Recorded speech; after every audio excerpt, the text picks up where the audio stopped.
Good evening, this is Goldie, also known as Mr. Anecdotal.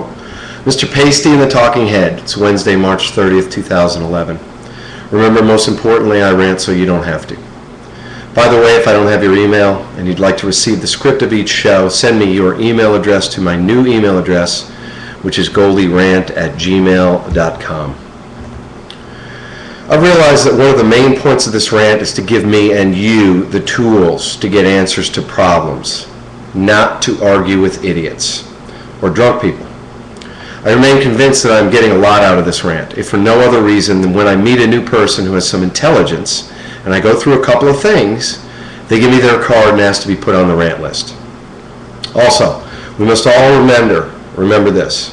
We filter everything we see and hear, as well as everything we say, through our own personal experience.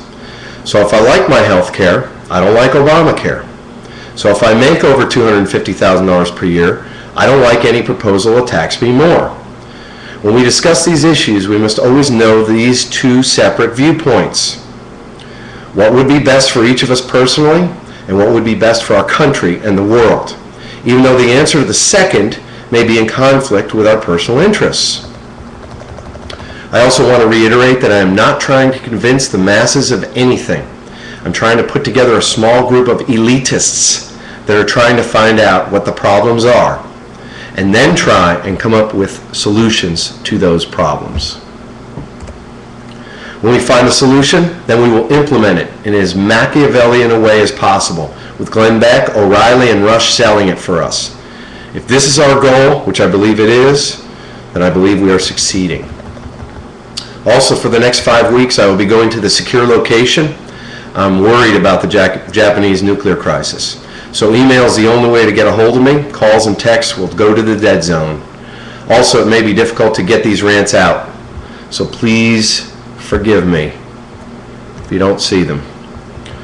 Here's a brief summary of what I'm going to talk about today. I'm going to talk about how the structural regulatory defect is at least 60% of all the problems in the U.S., including the Libya war, and how that defect is totally different from the concept of fairness. I'm going to talk about fracking in North Texas and how it is affected by the structural regulatory defect. I'm going to talk specifically about road privatizations in Texas and how the structural regulatory defect creates an incentive for the Texas taxpayer and the Texas driver to get screwed. Last week, a friend of mine who works at the Y came up to me and asked me how I was. I said I was pretty good, although I was enraged at the fact that there had been no big anti-war protests in Austin. He then asked me what I meant, and I said, the anti-war protests against the undeclared war in Libya. He asked me what I thought about it, and could I give him a 5-minute synopsis. Even though I was in a hurry, I did so, and it forced me to come up with a 5-minute summary of my overall view of the world and how it works. I'll do it for you now, although it will be longer than 5 minutes. However, prior to going through that analysis, let me talk about the hypocrisy of the American public. And it's Christians, Catholics, Jews, Muslims that are okay with the Libyan babies being killed. I'm currently enraged. I wanted to go to a protest. Protests are fun. I went to the one on the bridge in 2003. I got photographed, videoed, so they've got my facial recognition. This is actually, I'm not even talking about the defect right now. I'm just talking about the moral issue. The moral issue of killing. I'm not normally enraged at the average Joe. Key part of this rant has gotten me to no longer have that kind of rage. So when I watch Fox, I'm not angry that other people are actually watching Fox and believing it and then spewing that stuff back. The average Joe is just trying to put food on the table. I'm lucky in that I don't have any real work right now, so I have time to do this kind of stuff. There are others of you out there that spend the time to read these or listen to me or my friends and we talk on the phone. We are the people that hopefully can affect some change. But I am not enraged at the average Joe. I am enraged at several groups. I'm enraged at the anti-war lefties that were completely opposed to the, well, they weren't opposed to the Afghanistan war. Generally, people supported that because they were still in shock over 9/11. But the ones that were opposed to Iraq, and those are the same people that were opposed to the Patriot Act. And it turns out that the reason that they were enraged at that time was because George Bush implemented that stuff. Those people, I don't know where they are now. I got into a little argument with a buddy of mine. He asked me if I watched Rachel Maddow, or Olbermann. I've already told you I don't watch those people. I don't have time to watch those people. Those people are anti-Fox, okay? At least Fox has a consistent message that we can read. The message over at MSNBC is just opposed to Fox. That's it. That's nothing for me to watch. I don't need to hear them complain about how Fox is lying or how they have their message. However, I am enraged, angry, perturbed, pissed off at all of these anti-war people that for some reason this killing of Libyan babies is okay. How can it be okay? It wasn't okay before when it was Iraqi babies. And by the way, one of Osama bin Laden's problems with the United States was the no-fly zone and the innocents that were being killed in Iraq. That's what he mentioned as one of the 3 problems he had. Palestinian-Israeli conflict and the U.S. and Mecca. Those were the 3. So now we have a new no-fly zone or no-tank zone or whatever the heck that is. I was talking to a buddy of mine today. He's an attorney up in Dallas. And I told him, Libyan babies are being killed. I'm pissed. He goes, how do you know? How do I know? We're dropping bombs. Are you saying there's no babies there? Because they tell us there's no babies? There's no innocence? I'm pissed off and enraged at pro-life people. People that want to protect every fetus in the United States. Where are they? Why are Libyan babies worth less than American fetuses? Where are you? Where are the anti-capital punishment people? Where are the people that say the argument to the pro-life people that are also pro-capital punishment? Where are those people? Why are they not out in the streets? They consider themselves intelligentsia. They consider themselves activists. Why are they not out? You know why? Because it's Obama doing it. It reminds me of the day after the election, which was the 3rd saddest day of my life.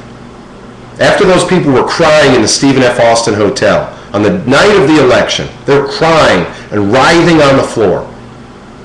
I knew it was over. I knew I had voted the wrong way. And where are the Tea Partiers? The Tea Partiers, you're seeing various different things. We're not seeing Tea Party protests against this. We're seeing Tea Party protests against Obama's handling of this. So when you see those reps in the House of Representatives, the 80-something that were elected by Tea Party money, talking about how he messed it up, but that, yes, Libya is in our best interest to be there. And there's a few of them that aren't. Rand Paul, Ron Paul, not Michelle Bachmann, not Sarah Palin, not Lee from Utah. Now, Charlie Rangel came up with something very interesting, and that was that they should try and do a declaration of war in Congress. And then if they do not, then it would become an impeachable offense. Very, very interesting. But where are the Tea Partiers? Fiscal conservatives, where did this money come from? I'm just talking about the moral issue of killing the babies. All right. Let me get back to that famous 5-minute analysis. Throughout the history of this country, the wealthy and their main entities, corporations, have written through their proxies elected politicians, the laws that govern life in this country. This is not to deny that there have been times of popular political uprisings that have swayed the system a bit, but in general, the wealthy write the laws and regulations. They write the laws and regulations governing use of the commons, air, land, and water. Who gets what? And tax policy. Who pays what? The commons is that group of items that are owned by all, but no one in particular. Throughout the BP oil gusher time period, I dissected the problem and agreed with Garrett Hardin that unless the government regulated these commons, there would occur a tragedy that was a despoiling of those commons, as each person that uses the commons has an incentive to use as much of the commons as possible to maximize his personal benefits or profits, and to push as much of his costs off onto these commons, which are paid by us, the taxpayer.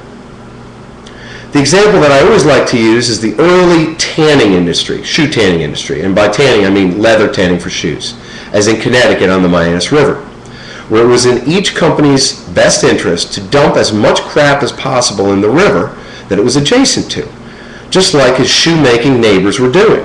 Think about it. If you spent any money cleaning up the byproducts unilaterally, you went out of business. So as a libertarian, we have now gotten to the point in the argument where we admit that there needs to be some type of regulation of the commons, if for no other reason than to allow the downstream water for these tanneries to be usable as drinking water. I like this analysis, as it shows that regulation is necessary, at least theoretically. Okay, so we've determined that there needs to be some type of regulation. Now comes the hard part. What type of regulation and by whom? I say, anecdotally, that self-regulation does not work. Why would it? The companies could get together legally and write whatever they agree is most profitable to them and then present it as a fait accompli. That's exactly what happens. And it is exactly what should happen if you look at incentives and disincentives and how they direct behavior.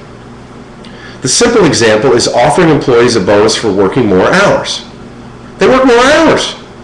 If you do not offer the bonus, they don't work more hours. Incentives, disincentives. So it will require a third party, unrelated to the industry, to write the regulations and to administer them. I'm afraid that this is where it breaks down. Our current political system allows the following: unlimited donations and bundling of donations through 501c3s. An example being the U.S. Chamber of Commerce, where the donors remain anonymous. Unlimited spending on political campaigns by corporations and unions under the Citizens United case. In Citizens United, the Supreme Court stated that corporations and other groups have a free speech right in the form of political donations. There is no restriction on presidents, senators, representatives, regulators, and military personnel from getting jobs with the people and companies that they regulate after they leave government service. Regulators might or might not have the knowledge and or expertise to write the regulations. So the regulated deliver their version of the regulations that they want to be imposed upon themselves.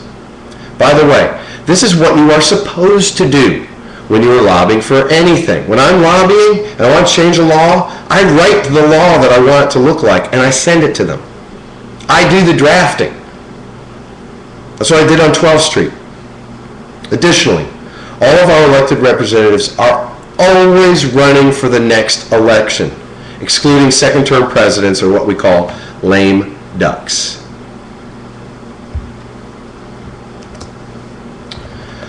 So we have to identify what are the commons.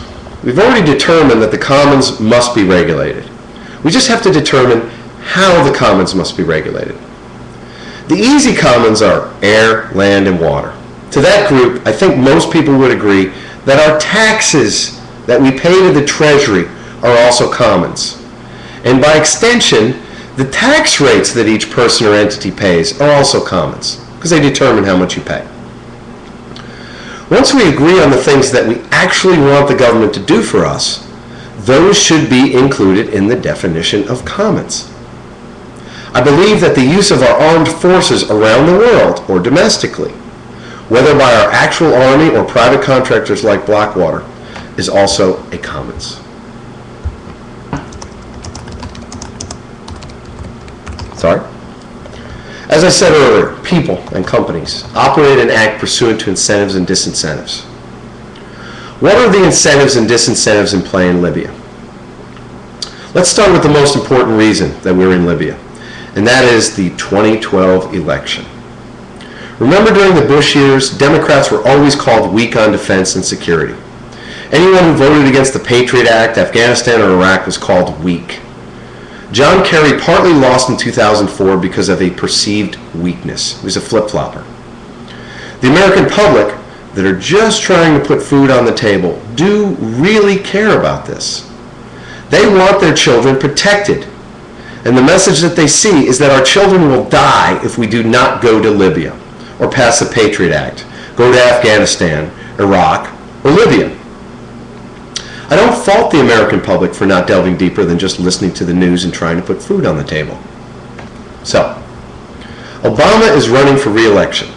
Also, all of our senators and representatives are always running for re-election.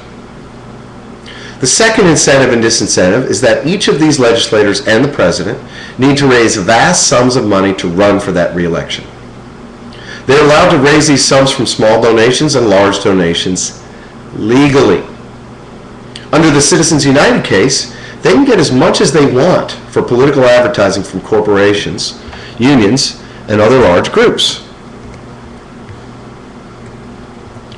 These large groups include specifically Exxon and all the other oil companies, Halliburton and all the other arms producers, GlaxoSmithKline and all the other drug companies, Chase and all the other banks, Monsanto and all the other agricultural companies, etc., etc., etc.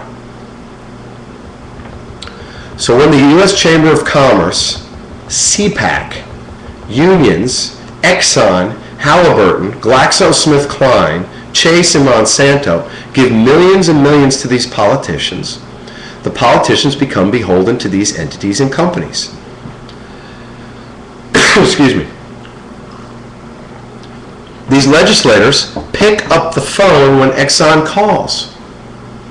They read the proposed legislation and regulations that Exxon and the others write.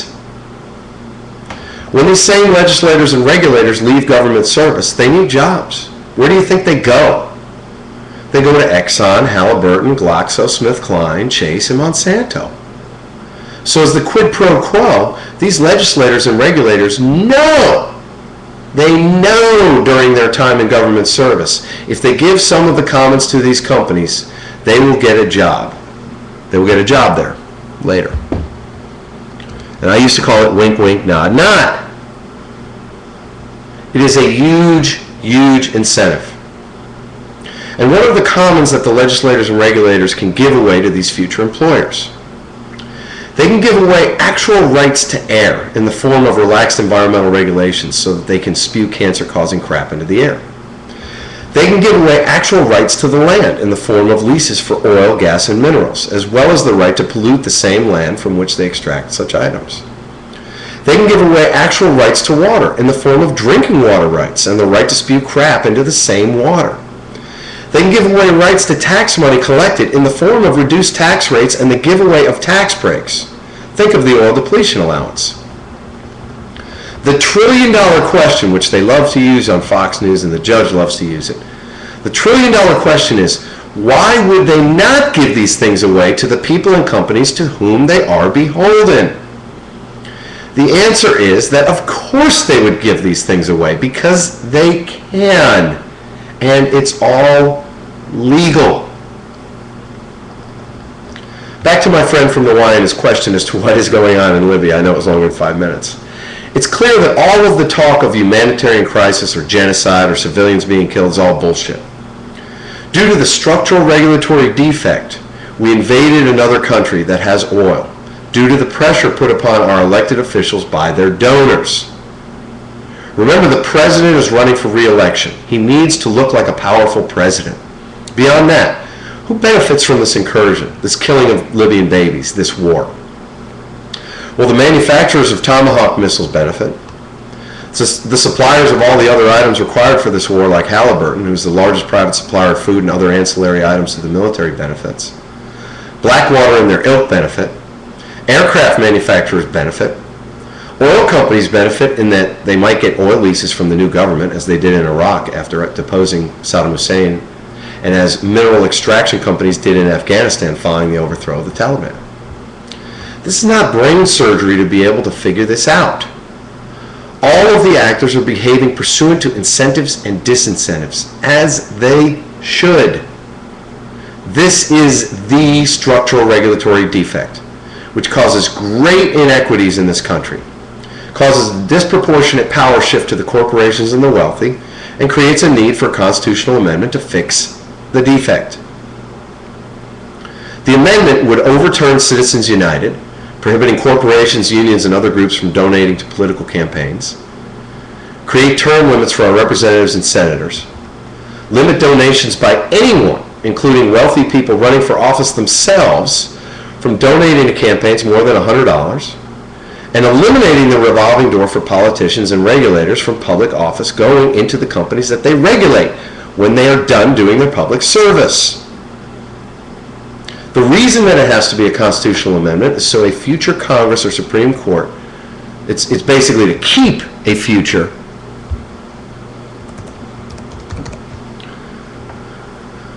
Congress or Supreme Court from overturning these restrictions that will level the playing field and save the commons. It's the only way we can save the commons, because otherwise it's going away. Look at Japan.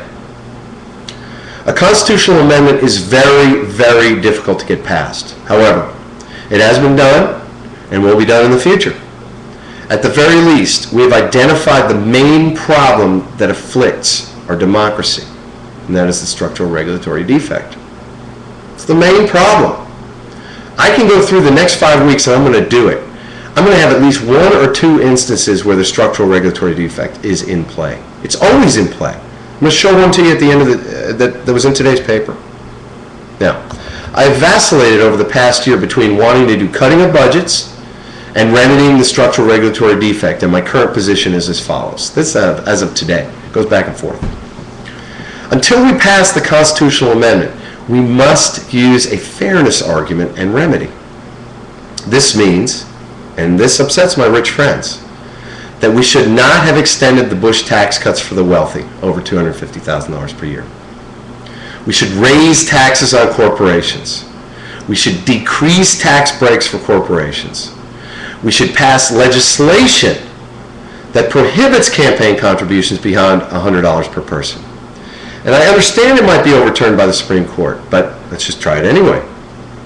We should do everything possible to protect unions, both public and private, as they are the last bastion of the middle class. And this is in opposition to the defect, the structural regulatory defect that allows these same unions to donate to political campaigns as well. The people they negotiate against. I've talked about that in my public union rants. We should let Obamacare stay in place. We should pass draconian laws and further restrictions on the decimation of the environment, the commons, by the companies that privatize the profits but push off some of the costs to us. We should ban all new nuclear plants since they cannot be protected. No matter what you say, no matter what the regulations are, no matter what. A tsunami in the Gulf of Mexico will hit 3 nuclear plants. We should require the most powerful scrubbers on coal plants. No matter what they say. We should increase gas mileage requirements for cars to 60 miles per gallon city. We should require mandatory recycling, no matter the cost. We should stop all privatizations, no matter how inefficient that the government is at performing those services. This is my fairness argument. Drill, baby, drill. Anybody remember that phrase? Let's look at a specific example of the structural regulatory defect that is unrelated to Libya. I've mentioned fracking in the past. Fracking is a method of natural gas extraction that involves fracturing underground rock to release trapped natural gas. It's going on in Fort Worth. There are suspicions that fracking causes earthquakes and toxic chemical releases into the underground water supplies and into the air above ground. As you might expect, industry denies that it causes any harmful effects, as they do not want any restrictions on this use of the commons. In this case, it's air, land, and water, all three of the commons. There's an article in the Dallas Observer dated March 24, 2011 entitled Fracking Ignorant. The article was written by Jim Schultz. On the City of Dallas website, there is a frequently asked questions section. One of the questions is, does the drilling harm the environment? Drilling for natural gas is more this is the answer. Drilling for natural gas is more environmentally friendly than drilling for oil. In just a few short years, seriously toxic air pollution from gas drilling, specifically including fracking, has grown to 165 tons of bad crap in the air per day in the 5-county area around Fort Worth. To put that in perspective, all of the car and truck traffic in the same area produces 121 tons of bad crap in the air per day. So it's 165 due to the oil and gas drilling, 121 due to all of the car and truck traffic in an area that's only cars and trucks. Apparently, the City of Dallas has already accepted $30 million from gas drilling companies for leases on city-owned land in and around neighborhoods in West and Southwest Dallas. Now the companies want to drill and are seeking the permits to do so. Prior to doing any studies on the process of fracking, the City of Dallas signed those leases. Now everyone is scared. Another quote. But it's even harder to dismiss the anguish in the neighborhoods where the drilling would take place. In the last year, people here and all over the nation have been bombarded with terrible news about fracking, upstate New York as well. Poisoned groundwater, livestock die-offs, flaming faucets, the whole 9 yards. Most of it has been disputed, of course, by the drilling industry, but some things can't be disputed. The horrific pollution numbers in Patrick Michael's cover story in the Dallas Observer dated March 10th, for example. And the safety questions, even when the industry disputes them, are eerily compelling. Fracking is a way to extract natural gas locked inside deep layers of shale. Drillers pump millions of gallons of water into the wells under pressure to crack the rock. This doesn't even talk about the waste of water. The water is spiked with a brew of toxic chemicals. Millions of gallons of poisoned water must be trucked out for disposal somewhere. Drilling pipes, when they come out of the ground, are sometimes so radioactive that scrapyards won't accept them. Wow. So let's apply our analysis of the structural regulatory defect to fracking. Politicians accept legal donations from the fracking industry.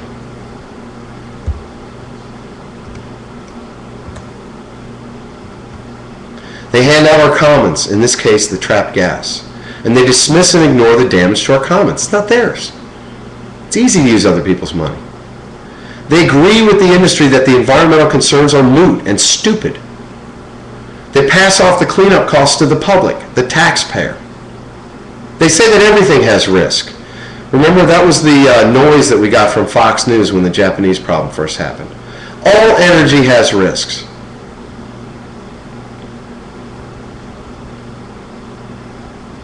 Let's look at another example of the structural regulatory defect, and it comes out of the Austin American-Statesman dated March 24, 2011, entitled Privately Run Toll Roads Back in the Fast Lane, written by Ben Ware. The Texas legislature is mulling the idea of granting concessions, or what I like to call the commons, to private companies, also known as political donors, to build and run toll roads in the state of Texas. Some telling quotes. State Senator Kirk Watson, Democrat from Austin,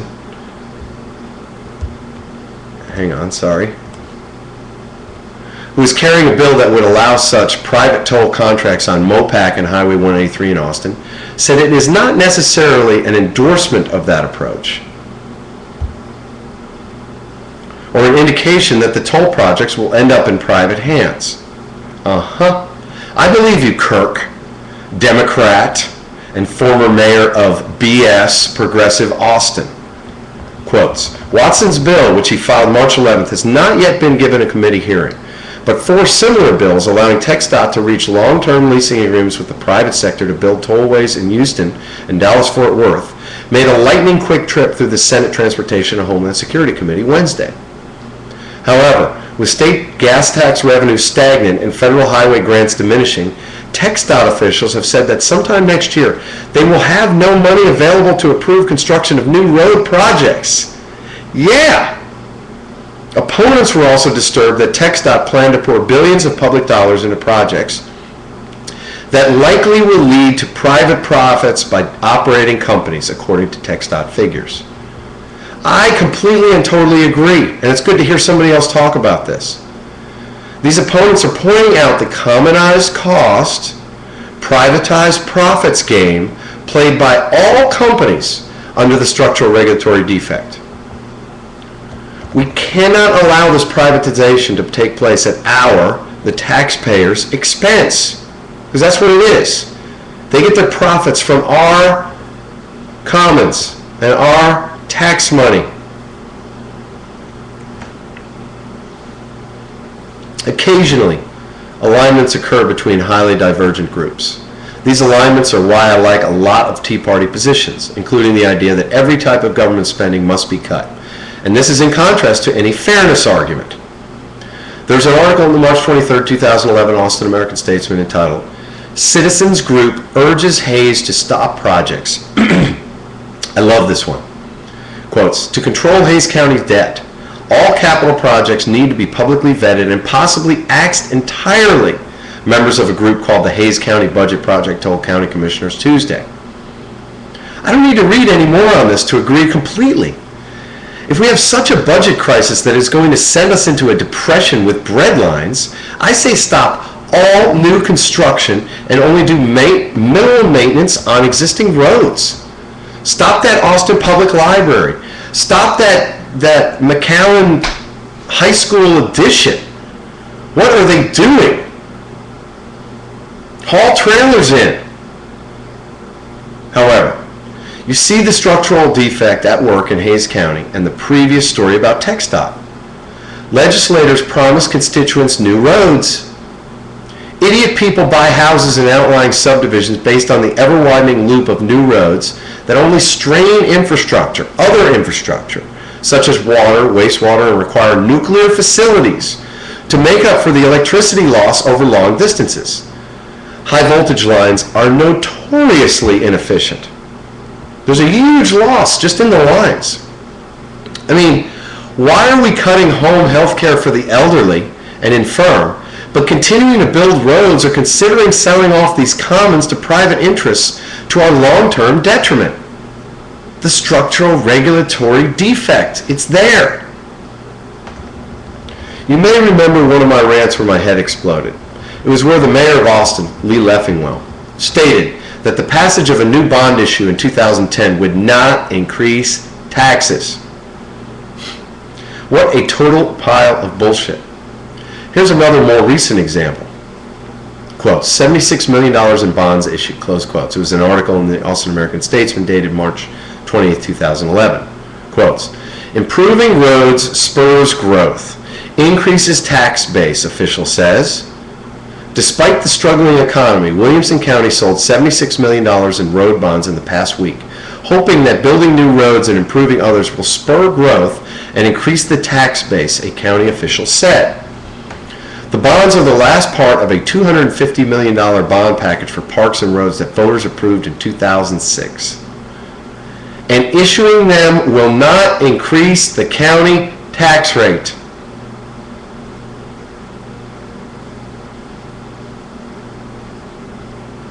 And this was said by county spokeswoman Connie Watson.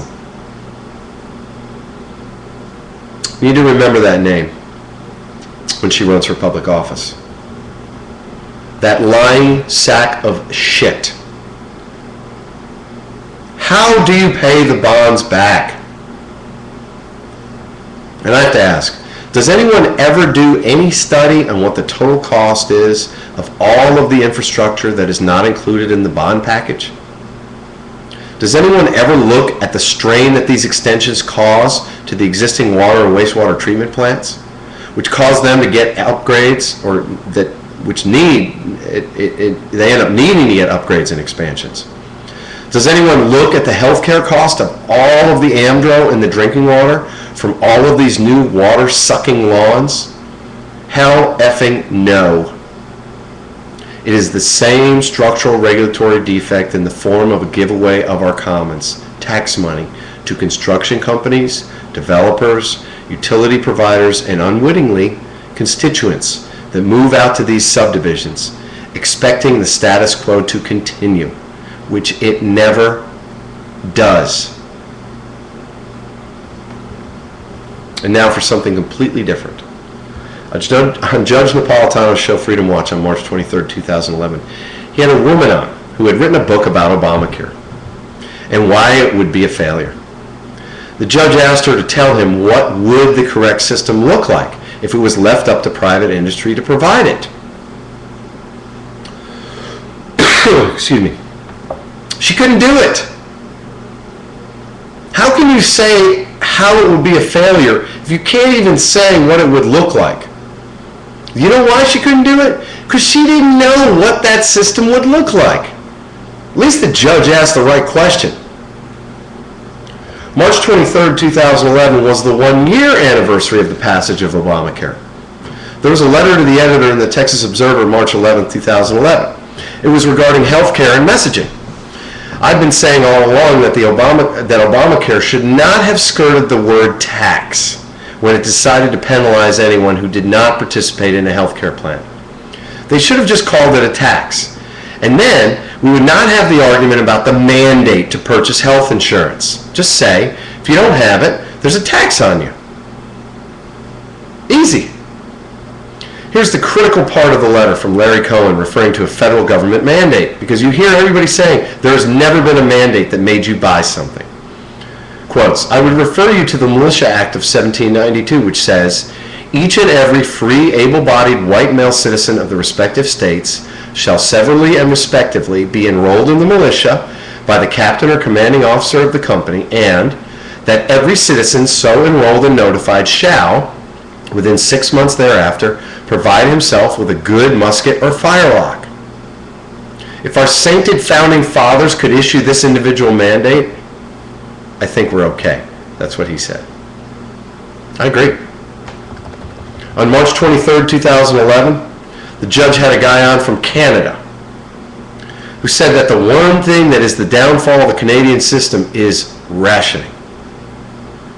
Is that not the current downfall of the U.S. system, except that the rationing is done by the private health insurance companies? It's the same. We have rationing now. On Fox on March 23, 2011, they showed a study that said there would be a shortage of 62,000 doctors, especially since we would have to cover 32 million more people. Just think of how ridiculous both of those statements are. We have an increasing population anyway. The doctors are needed no matter what. The 32 million people are now going to the emergency rooms throughout the country for their care. We, the taxpayers, are already paying these costly and unnecessary emergency room visits. The judge is failing in looking at the nature of healthcare and how it is not a normal good. It is not an inkjet cartridge. He also said that Obamacare is evil. You know how I feel about that word evil. Judge, judge, judge. It's legislation. It can't be evil. It might be unconstitutional. It's not evil. He's a libertarian. Come on, buddy. He does have to fill up 5 days worth of material. On Fox on March 23, 2011, it was reported that a very large study has determined that wealth is the primary factor in getting skin cancer. In other words, more wealthy people were getting skin cancer. It sounds obvious, actually. And I have to ask this question, shouldn't that higher risk group pay more in premiums to their plans? I talked about this in my healthcare rants. Something to think about.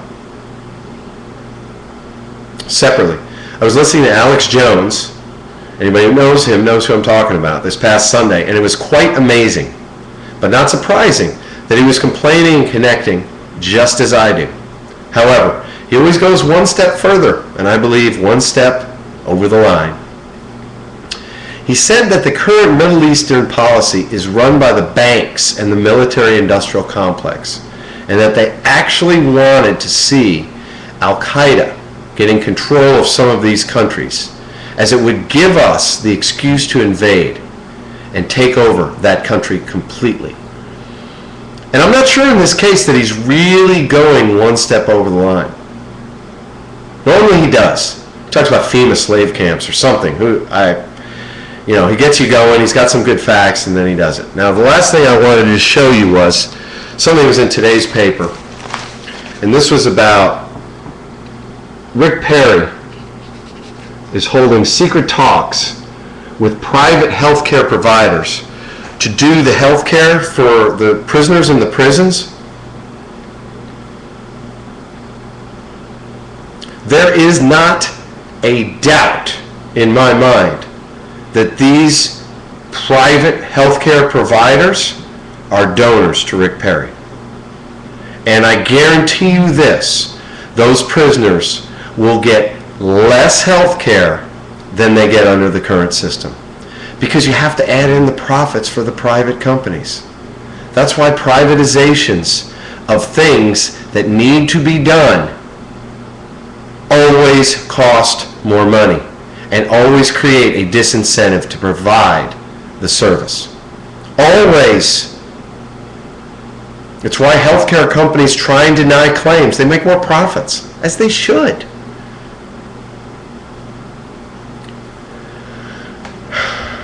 That's all there is today. I want to thank our sponsors, all of which support this form of conversation, but not necessarily the content. PianoByAngelo.com, Angelo Limbesis, who teaches and plays keyboards all over Austin. ZitaDesign.com, ZITA Design.com for all of your decorative painting needs. She can make anything look like anything. AustinAreaPlumbing.com for all of your Austin plumbing problems. www.ticoadventurelodge.com, a small hotel in Samara, Costa Rica. CNC Surf School in Samara at www.cncsurfsamara.webs.com. La Vela Latina, a great sunset bar and restaurant in Samara. Ambar Tequila at www.santospirits.com, an extremely smooth tequila, especially out of the freezer. Another cool little hotel in Samara at www.villablancasamara.com. And of course, the Delicate Genius in Houston, who is a platinum sponsor. Thanks for coming out.